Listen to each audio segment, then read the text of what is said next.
¿Sabías que todos los objetos que están a nuestro alrededor pueden cambiar de sólido a líquido y a gaseoso solamente con calentarlos o enfriarlos?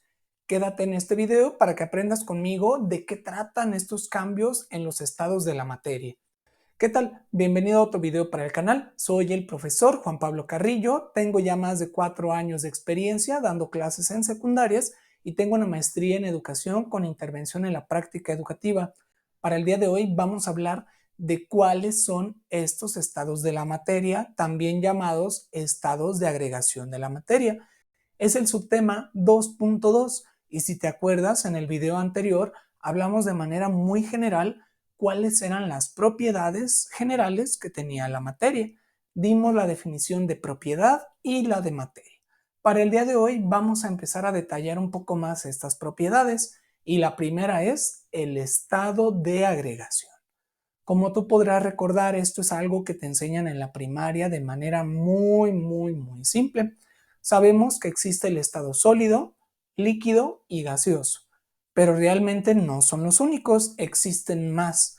Nosotros en secundaria ampliamos estos estados de la materia a un cuarto estado. En este caso hablamos del estado de plasma.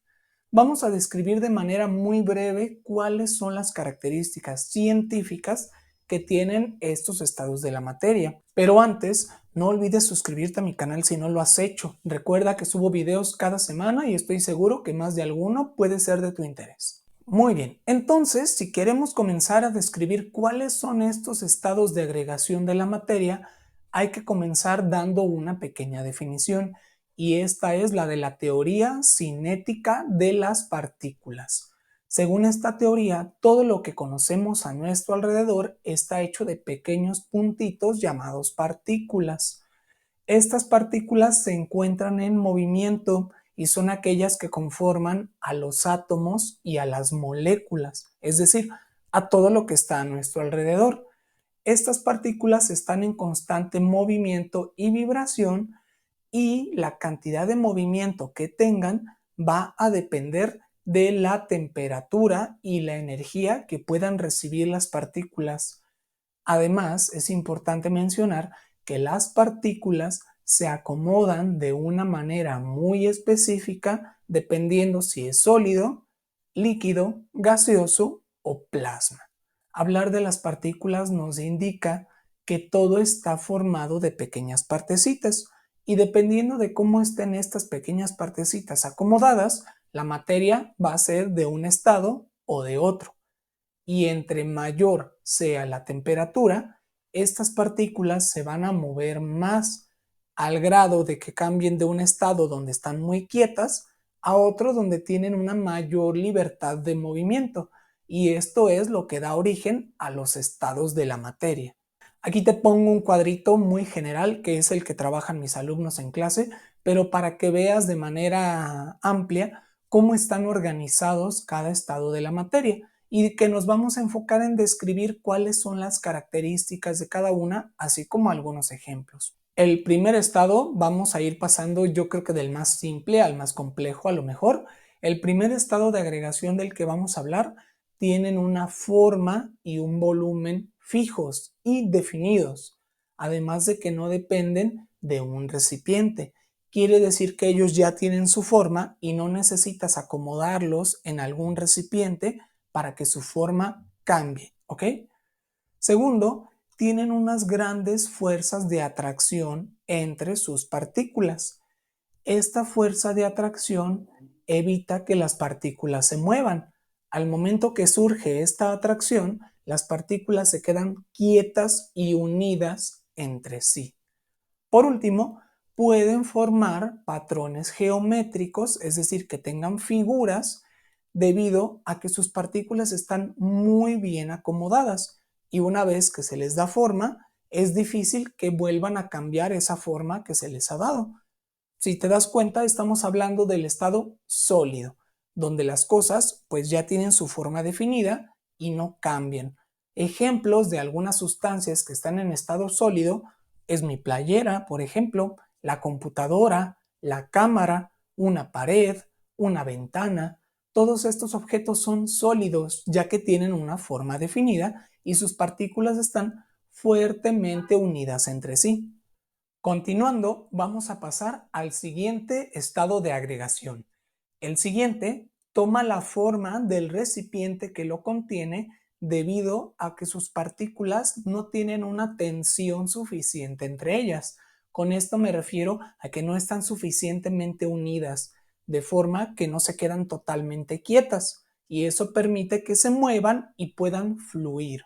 Sus fuerzas de atracción son menores y sus partículas se pueden separar. Es decir, ya no están completamente unidas y poco a poco se van moviendo de lugar esas partículas. Por último, tienen algunas propiedades específicas. En este caso, una llamada viscosidad y además la capacidad de disolver sustancias en ellos. ¿Por qué pasa esto? Pues porque hay espacio en sus partículas. Como hay hueco por ese movimiento, puede entrar por ahí otra sustancia y formar lo que comúnmente llamamos una mezcla. Estoy seguro que sabes a qué estado de agregación me refiero. Es el estado líquido. Es muy común que nosotros podamos ver que cambia su forma dependiendo del frasco o la botella en la que lo pongamos. Y si no hay un recipiente como tal, tiene una forma como esférica u ovalada, como son las gotas de lluvia. Estas pueden fluir y escurrirse si se encuentran en una superficie. Por ejemplo, cuando el agua moja una ventana o cuando mojamos el carro con una manguera. Y por último, pues sabemos que el agua es muy buena para crear mezclas y disolver otras sustancias en ella. Normalmente se le dice que es el disolvente universal. Esta oración no está del todo cierta, así que más adelante trataremos de cambiarla. El siguiente estado de agregación de la materia se expande lo más que puede dentro del recipiente que lo contenga, es decir, en sus partículas la fuerza de atracción es bastante reducida o mínimas, como dice aquí en la pantalla, y esto ocasiona que sus partículas se encuentren moviéndose y rebotando, chocando de un lado a otro dependiendo del recipiente en el que estén. Como puedes notar, la fuerza de atracción es bastante pequeña y eso hace que las partículas no se queden quietas, a diferencia del estado sólido, donde la fuerza de atracción es muy grande y hace que estén en un lugar fijo. Por último, como hay mucho espacio entre estas partículas, está una y la otra, y en medio hay una gran cantidad de espacio vacío disponible, estas sustancias se pueden comprimir. ¿A qué me refiero con comprimir? A reducir el espacio alrededor de ellas, a reducir su volumen. Y esto puede aumentar la presión y, como lo dije, reducir el volumen de estos. Si te fijas, estamos hablando del estado gaseoso, donde las cosas que ya son gases se encuentran disponibles en un espacio bastante amplio. Casos muy comunes de esto, pues en el humo, el aire también. Otro ejemplo, pues son los tanques de gas, que si nosotros le abrimos a la llave, ¿qué es lo que va a pasar? El gas se escapa. ¿Por qué se escapa? Porque su fuerza de atracción es muy pequeña y en cuanto encuentra que hay un contenedor más grande que es afuera del tanque de gas, las partículas eventualmente van a rebotar hacia afuera de ese tanque. Hay algunos otros elementos químicos y sustancias que son gaseosas. Más adelante vamos a revisar algunas de ellas, pero hoy te adelanto que, por ejemplo, el helio, el neón o el xenón son gases también. Por último, vamos a hablar de ese estado tan extraño que es el del plasma. Normalmente cuando hablamos del plasma la gente se imagina un slime. Realmente no sé por qué, pero es algo que me pasa cada año que estoy en clases. La gente cuando hablamos del estado plasma piensa que nos referimos como a una gelatina o a algo que está ni sólido ni líquido, pero el plasma tiene otras características que no son esas. Vamos a ver cuáles son. La primera es que el plasma es un gas. Para empezar, hay que tener bien claro que el plasma es un gas también, pero la diferencia principal que tiene es que se va a encontrar con una carga de energía, ¿ok? Puede ser energía eléctrica o energía térmica, pero esa es la diferencia de un gas a algo que está en estado plasma. que el gas tiene energía de algún tipo. Bien. Segundo, estos gases se pueden formar por cambios bruscos entre la presión y la temperatura de un gas. Si queremos que un gas se convierta en un plasma, hay que buscar la forma de cambiar ya sea su presión o su temperatura. Es importante que sean cambios bruscos y elevados para que el gas se cargue de esa energía.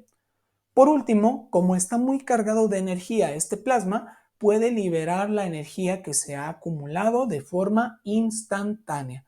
Si te fijas, el plasma es un poquito inestable a lo mejor, ¿verdad? Le gusta absorber energía y eventualmente la va a liberar.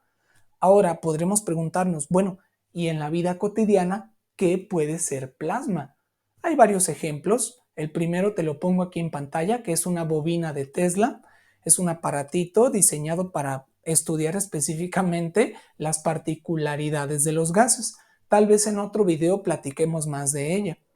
Pero aquí en pantalla te dejo algunos otros ejemplos de cosas que están en estado de plasma para que las conozcas. Recuerda que debe de cumplir dos requisitos importantes. El primero es ser un gas y el segundo es tener energía de alguna manera. El primero sería el sol, como podemos ver es una gran bola ahí de plasma, las auroras boreales también, los rayos, este es uno muy importante. Al momento de que los rayos se producen, se libera una gran cantidad de energía. Ahí podemos fijarnos que efectivamente los rayos están en estado plasma y el plasma efectivamente es un gas cargado de energía. Otro que es muy clásico y que podemos ver en casa es el fuego. Si tienes un encendedor a la mano, trata de encenderlo para que tú veas que lo que tenemos ahí no es otra cosa que un gas cargado de energía. Recuerda que cuando estamos en la estufa y prendemos el gas, ¿qué hacemos para que ocurra el fuego? Agregamos una chispa, agregamos calor, agregamos energía de alguna manera. Esto produce que el gas que está en el tanque pase del estado gaseoso al estado de plasma porque se le ha agregado energía. Y ahora, como tiene energía, ¿qué es lo que va a hacer ese gas? Pues liberarla también. ¿Cómo lo notamos nosotros? Porque vemos una flama. Por último, dos ejemplos más, las bobinas de Tesla, que ya las había mencionado, y también las lámparas fluorescentes. Hay algunas lámparas que tienen gas por dentro y estas dan un tipo especial de iluminación. Inclusive cuando se quebran tienen un olor bastante extraño y es un indicativo de que se quebró y el gas se ha liberado. Como puedes ver, el estado de plasma, si bien es un poco raro, no es tan fuera de lo común. Tiene características muy particulares y una vez que las conocemos, es fácil notar cuando algo está en estado de plasma o cuando está en estado gaseoso o líquido o sólido. Cada estado de la materia tiene sus características muy particulares y el video de hoy espero te sea de utilidad para diferenciar cada una de ellas. Y ahora te toca a ti. Revisa tu entorno en casa, en el trabajo o donde me estés viendo y ve los objetos que hay a tu alrededor. ¿Cuáles están en estado sólido, líquido, gaseoso y plasma? Si te das cuenta, ahora que conoces más a detalle sus características, puedes diferenciar cada uno de ellos y saber por qué tienen esa forma que tienen y por qué no tienen otra. Pasa muy seguido con los objetos sólidos que nos preguntamos por qué no puede ser líquido y la respuesta está en sus partículas. Y con eso llegamos al término de este video. Gracias por haber visto conmigo cuáles son los estados de agregación de la materia. Recuerda suscribirte si no lo has hecho y por favor compartir mi video con aquellas personas que sepas que estén estudiando algo sobre los estados de agregación. Recuerda seguirme en mis redes sociales, mi cuenta en YouTube, Facebook y TikTok, todas se llaman Profesor Carrillo. Y sin más que agregar, muchas gracias por tu atención, que tengas excelente día y hasta luego.